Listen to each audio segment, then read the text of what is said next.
quite short. Oh, is it? 36 minutes. Jeez. How much? Because you didn't do any pee breaks or anything this time?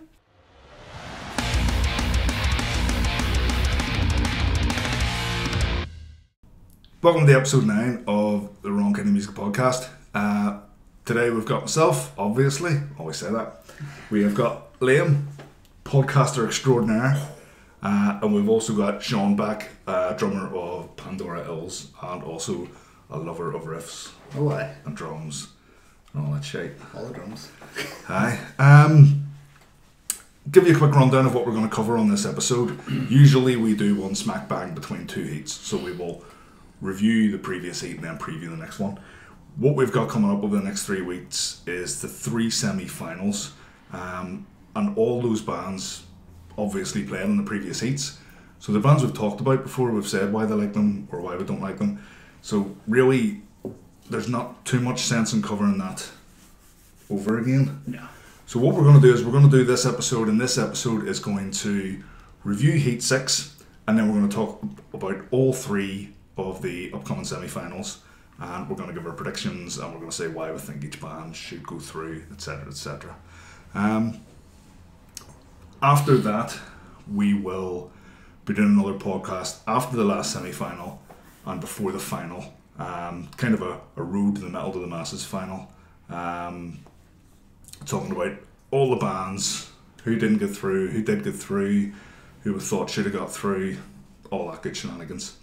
And there might actually be a couple of little specials with interviews with various people involved in the whole competition. So we'll kick things off by reviewing Heat 6. I wasn't there because I was away at a festival. I think the tone's been set already. I missed it. It's the only one I am missing, albeit I was at all the other 5 other heats. I will be at all the semi-finals and the final. But Heat 6 was As Cities Kneel, Monroe, False Solution, Surf Green. If you listened into the last podcast, you'll know generally how we feel about those bands prior to seeing them live. One thing I do want to mention before we go any further, we talked a lot about Monroe, and we talked about a Twitter rant that Jake had went on. Jake got in contact with me to say that I'd misconstrued certain elements of it, rather than it being things that he had experienced and wasn't happy with within the music scene and whatnot. It was more things he was concerned about getting into the music scene. So he was concerned about dodgy promoters, concerned about sound men potentially ruining his sound and whatnot. So it wasn't a dig at anyone. It was more of a, should I really be getting into this, because it's all you hear these things, and you do hear these things. So just wanted to clarify that in case we had given any sort of misrepresentation of Monroe. But anyway, we shall dig in.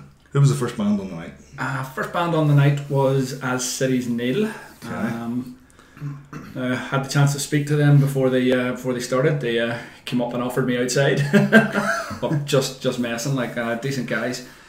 Started out kind of alright. Mm-hmm. Some decent riffs, some decent heaviness there. No real stage presence, to be fair with them, which is always a bit of a problem.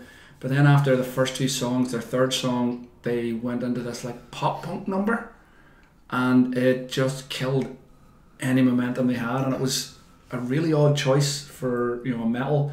I know they were on the bill with a pop punk band and a sort of more straight up rock band, but it was still a competition for metal to the masses. And we've talked about bands tailoring their set for that. Yeah, if they had been supporting Surf Green, then by all means, yeah, great idea. But it just, for me, it killed any kind of momentum they may have had going for them. Sean, what do you reckon? As Cities Kneel. More or less exactly the same. No real stage performance. It was all like looking down at your instrument all the time, that kind of thing, and I was like, can't really get into these guys at all. But then, like you say, that pop punk song as well, that took me out of the show completely. Yeah. I was like, well, I thought we were listening to metal, like metal-y kind of riffy kind of stuff, but then pop punk just took me away, so I just couldn't enjoy it after that. Like finding a jelly bean in your oyster fry. That's it, yes, exactly. Food metaphors. There were a couple other issues, I think, sound-wise. So we noticed at the time the bass player seemed to have all the bass taken out. It was very trebly. There's moments when there was guitar solos, and the one of the guitarists, I can't remember, he'd be like an Avenged Sevenfold guitar. It's one thing I remember about him.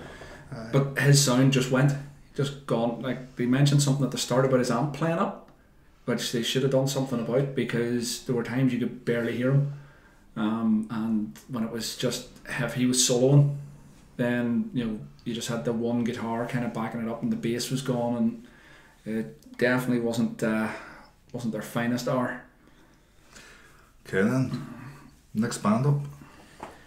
Was Monroe? No, Surf Green were next. Surf Green next. Yeah. Pop punk band.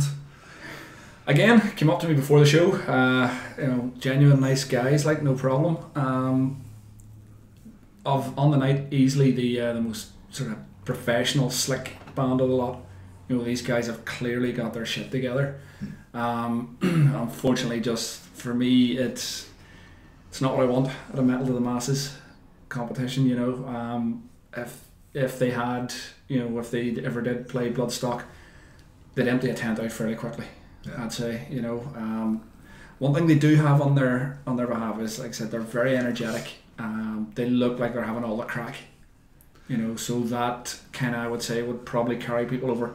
But quickly going off topic, I did say last night, or not last night, in the last podcast, that I'm going to search and see if I can find a pop punk band that have played Bloodstock. Oh. And I failed. As far as I'm aware, no pop punk band have ever played Bloodstock. So, I don't know, maybe Surf Green will be the first.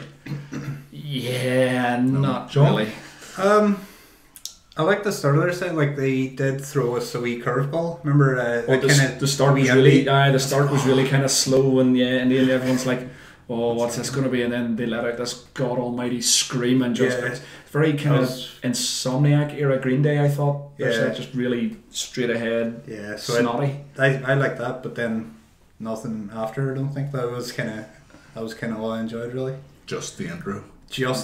Like, just that wee curveball. I don't know, it just didn't connect to me, but I did appreciate how tight they were. Yeah. Like, they were so together, it was crazy. And best drummer of the evening as well. Definitely. I'd say all the bands had drummer issues, but Surf Green, he was on the button, like. Perfect. They did have one moment which was kind of cringy. They tried to do that whole sort of jump the fuck up sort of thing, where they get everyone to crouch down. Was there many people in?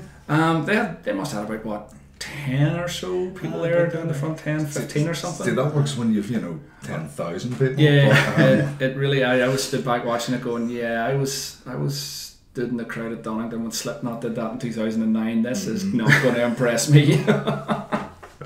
Don't think it impresses people of our age either, because our backs and knees can't hang it. Oh, geez, the hip goes and that's it. Like, it's. I believe they give a wee nod to the fact that it was St. Patrick's Day. The only band that did, they were wearing one of the bass players wearing a green hat or something. Yeah, was it a bowler hat? No, I don't know. It looked like a wee kind of bowler hat. I'm gonna list every hat I know. Yeah. But they, like I said, they looked like they were having the time of their lives, like. Yeah. So. They were having fun, and they were tight as hell. So. Yeah. So that would leave False Solution. No, Monroe. We're up next. Because we've only done 2. We have. Yeah. Professionals. We are professionals. Yes. Monroe.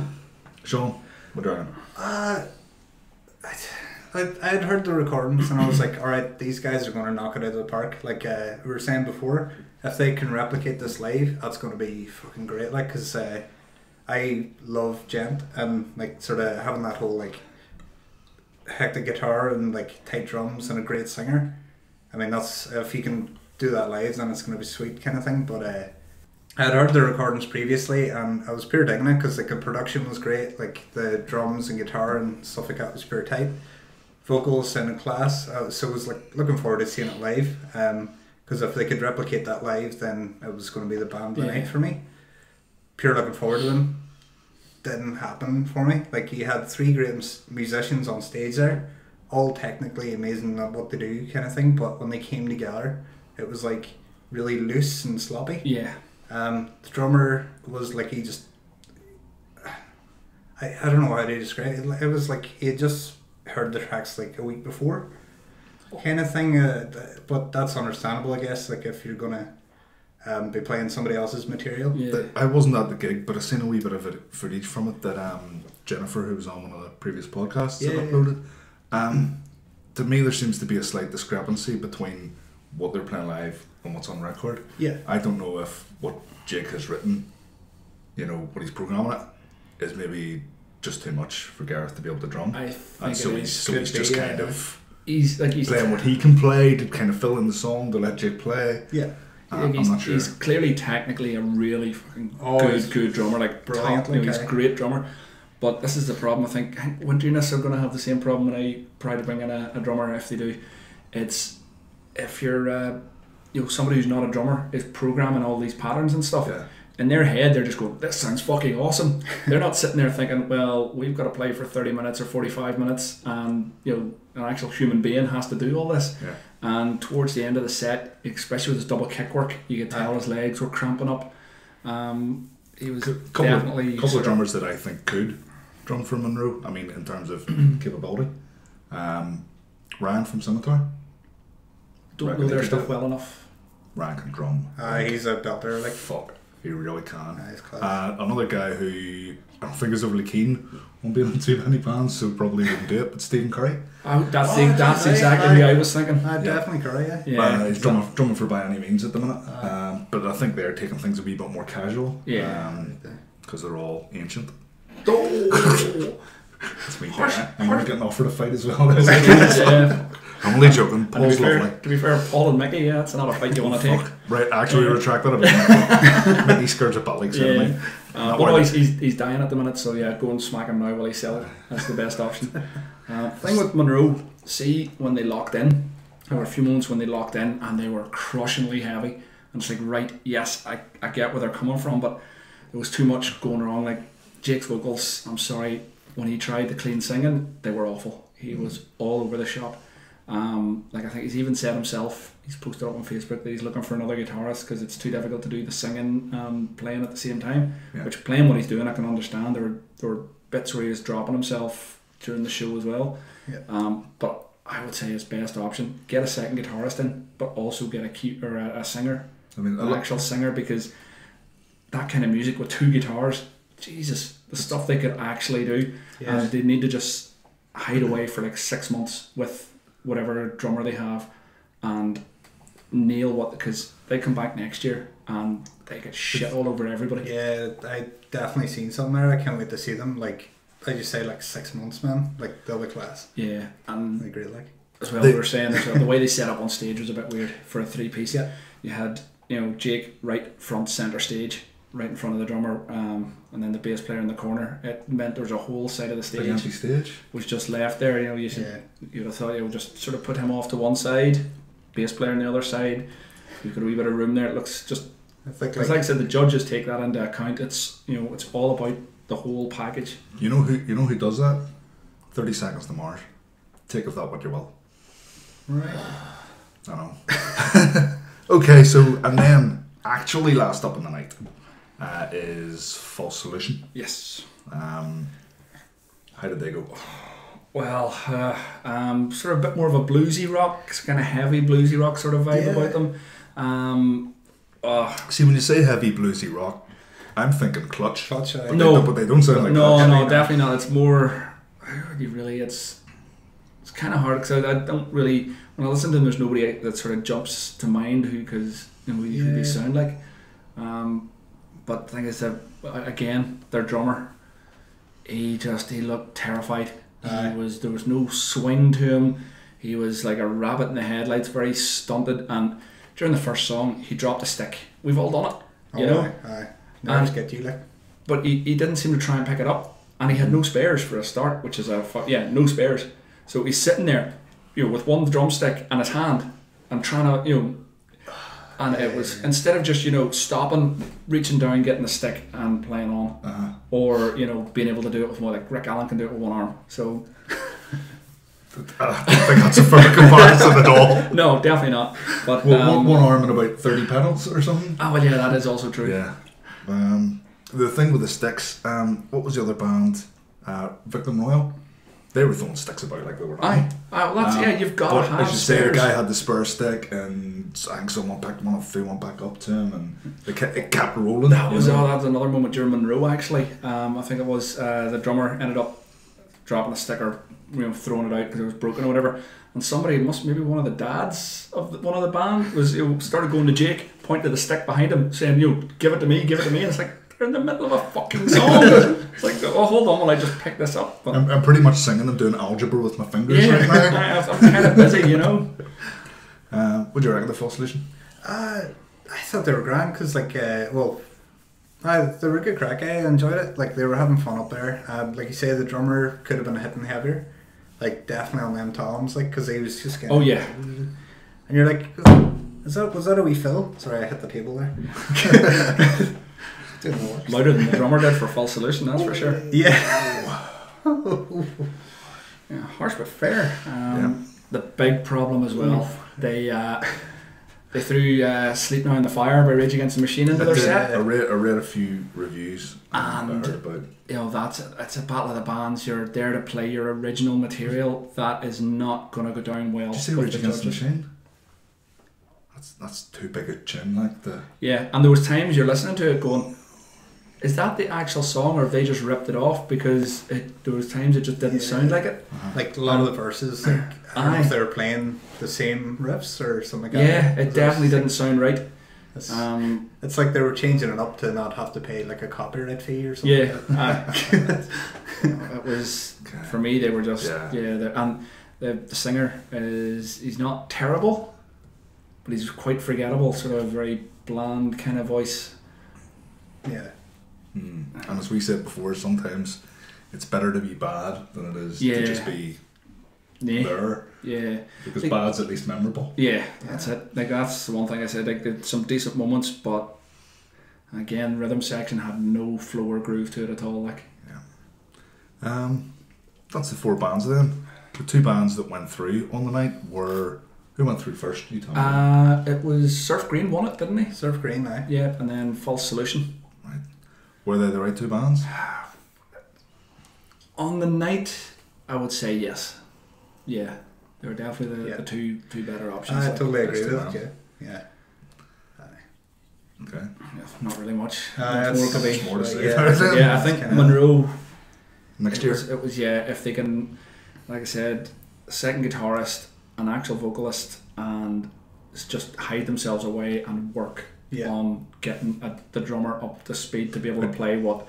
Because I think he seemed like he was trying to do as much as he could from what was on recorded, and they just, instead of just sitting down with them taking their songs apart and going, right, well, this is what I can do.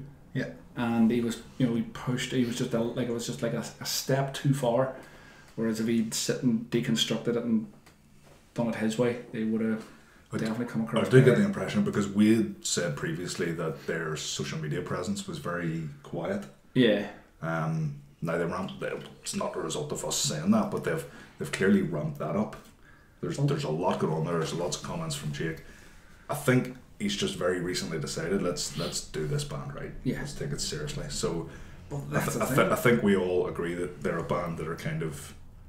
There's something there. Yes, and they're maybe on the precipice of change. Yeah, and if they can nail it, then those guys could be proper heavyweights in a year. That's the name of their next EP, The Precipice of Change. Excellent. Right. So that's Heat 6. That's Heat 6. We're going to take a run through the 3 semi-finals now. Semi-final 1, which is coming up very soon, Sunday the 25th of March. This one's in Limelight 2. We got Death of a Salesman, Kidos, Rule of 6, and Victim Royal. You guys have talked loads, so I'm going to take the lead on this one. Without a doubt, I think the 2 strongest bands out of those 4 are Death of a Salesman and Kidos. I think both of them absolutely nailed their heat, went through deservedly. Yep.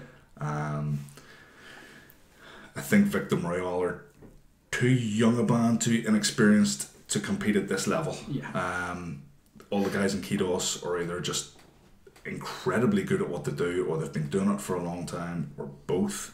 Death of a Salesman, again, guys that have been in bands for a long time.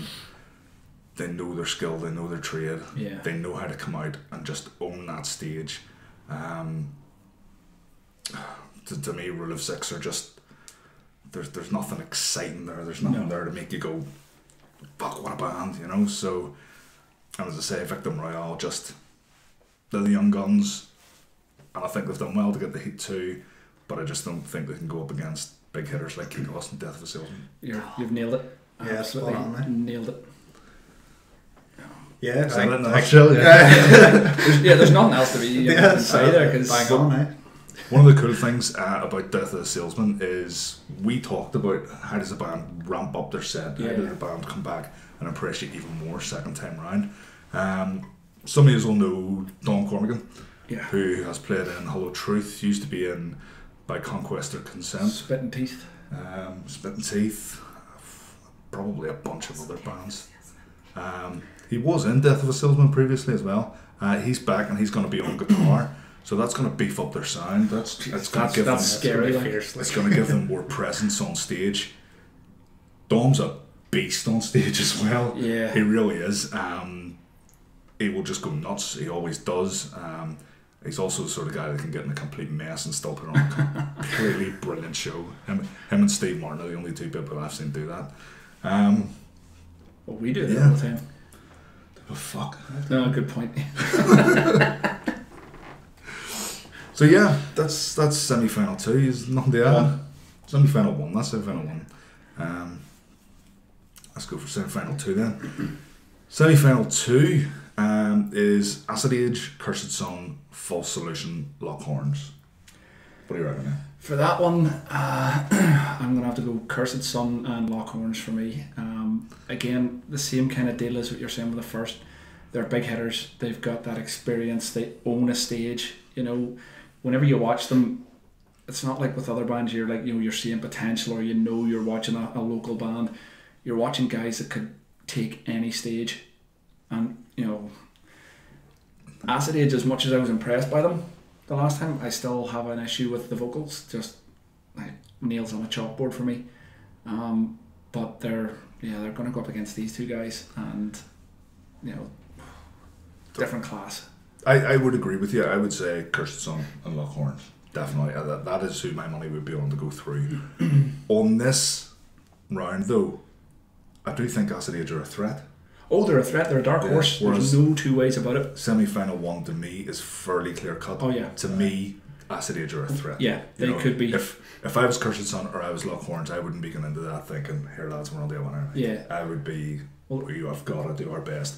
Because I think Acid Age will up there again. I think they're a band that have got that wackiness and they can bring things to surprise you, if you know what I mean. Maybe a kazoo solo. A kazoo solo is very possible. Be hard to vote against that. And then, I mean, I didn't see False Solution in the last round, but based on your feedback, I can't see them going up against Cursed Sun or Lock Horns. As harsh as this is, I'm just dismissing them.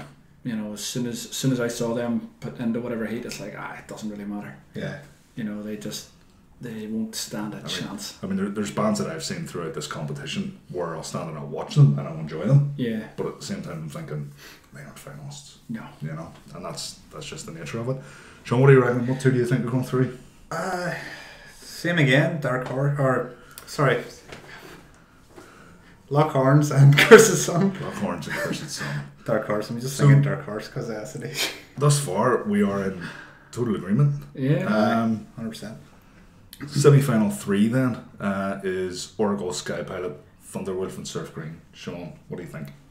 For me, Oracle and Sky Pilot, but like I say, I didn't get to see Thunderwolf yet, which I understand they kind of surprised you in the last. Kind of doesn't come close. Yeah. Yeah, it was jaw-droppingly good compared to what we expected. Well, that was it. Yeah. Right? It's like when someone tells you to go see a movie because it's the fucking worst movie ever made, and you go and see it and you go, this is fucking good. Yeah. But had you went to see that movie being told it was the best movie in the world, would your expectations would be different. And that's one of the things I'm really looking forward about seeing with Thunderwolf this time. Yep. We're going in knowing what to expect. Yeah. Last time was a big shock because we thought it was going to be pish, quite frankly. I'm curious what I'll think of them this time. Yeah, I'm definitely looking forward to it from that point of view. For me, as much as I love Sky Pilot, like I love them, for me it's Oracle and Thunderwolf based on that last, because if they come out and play with that kind of energy, Sky Pilot aren't a band that grab you, you know, in that kind of visual, in your face sort of way. And I think just with Oracle and Thunderwolf playing, and plus they'll be, you know, Surf Green, no chance of getting through, but they're energetic, they're in your face. Yeah. And that's, you know, that's gonna be what's gonna stick in people's minds. Based on what you're saying, you think Sky Pilot are bottom of the pile in that round? No. I think in terms of getting through. No. Okay. I think, you know, for me they're probably going to be a close third, you know, because musically they're just so good and so suited. But I think it's just Oracle and Thunderwolf are going to put on more than just, you know, a great show musically. Yeah. They're going to come out there and they're going to be energetic. They're going to get in your face, and you know it's hard to see past that. Yeah. You think Oracle and Sky Pilot? You think Oracle and Thunderwolf? I think Oracle are certain. You would like to think so. I don't think there's any argument that Oracle are going to be going through. Yeah. We've been wrong in the past. I do think it's between Thunderwolf and Sky Pilot. I don't think Surf Queen are going to go through. No. I think the judges would be against them based on their style of music. Oh yeah. That's just an assumption. And then I think in terms of just how well the other bands play, and I know I haven't seen them, but I'd be just very surprised that they could go up against those other three. If pushed for an answer between Sky Pilot and Thunderwolf, I would have to go with Sky Pilot. The irony here being I'm the biggest Sky Pilot fan in the room. You know, I actually think Sky Pilot have been the most professional looking band and professional sounding band in the competition so far. I don't think they'll necessarily win it, but I think they'll go in ahead of Thunderwolf. I would love it if they would. I think the professionalism will get them points.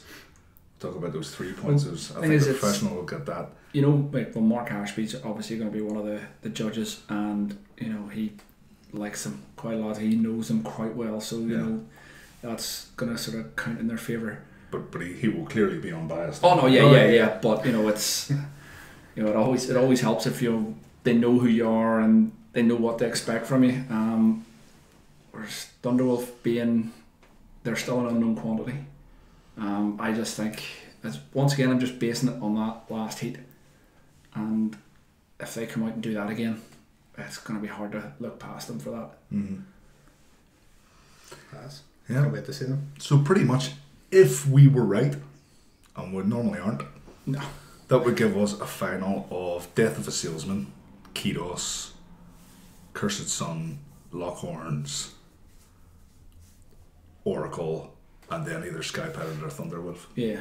And that'd be a hell of a final. Either way, like with either of those two going through, it's going to be, the final's going to be one of the best, you know, gigs. Sure, to be honest, the heat or the semi with Oracle, Sky Pilot, and Thunderwolf, even before Surf Green were added to that was one of my favourite gigs of the year already. And not to mention the fact that Zlatan has been added as a special guest headliner. That is going to be something else. It'll be good to see Aaron sort of hopefully starting to put his own kind of stamp on everything. I'd like to see them. I think we were discussing this. For those that don't know, just to put a bit of context around it, Zlatan were on the scene for quite a while. They're made up of members of lots of other bands. Lots of bands from a long time ago, you could say. Guys from Residual Effect and Interrogate. I can't even remember who else. They're like a heavy stoner metal, somewhere between metal and hard rock, I would say, with a tongue-in-cheek satanic edge to them. Yeah. They had Andy on vocals for, I don't know, must have been about 3 years, 2 or 3 years, I would say. Good long time. Andy knocked the band in the head, and they temporarily replaced him with Aaron. If you know the the Wednesday nights in Voodoo. There's the singer-songwriter. He also goes open mic night. he also goes by the name of Howlin' Hank. Yeah, Aaron is Howlin' Hank from down there. So he was put in temporarily and done, was it 3 or 4 gigs? I think they did a couple of gigs over in England, didn't they? Did a bit of a tour stuff. There must have been more than 3 or 4. Yeah, there. they did a fair few. As good as he was, you could tell that he was just entering into the band. I'm just helping them out. Yeah. You know. So a while's went past and they've been looking for other singers, and then they just recently announced that they're taking Aaron on permanently. So this will be the first time I see Aaron with Zlatnara permanently. Yeah. Now, I will confess that any time I seen Zlatnara with Andy, or without Andy, with Aaron, I was always a wee bit.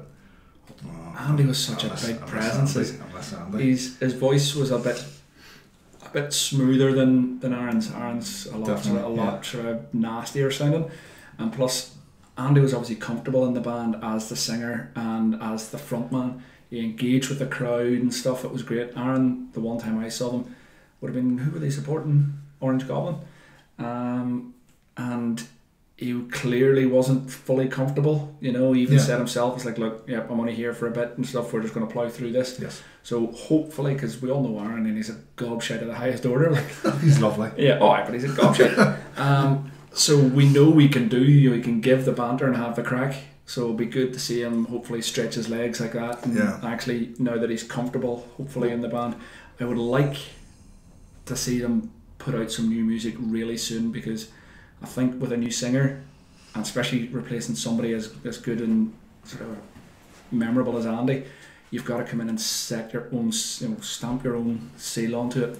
And I think new songs is the way to do that. Absolutely agree with that. If I'm hearing material by Zlatnara where I'm not going, Andy used to do it this way, or remember when Andy used to do this. If it's a brand new song, I won't be comparing it to what came before anymore.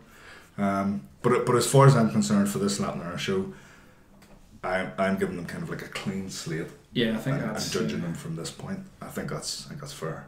Plus, by that stage, I'll be absolutely fucking poleaxed. Yeah. Hold on, I said I was behaving myself these days. Yeah, you've seen me behave myself. Yeah, exactly. Alright, we're Napalm Death at Bangface, by the way.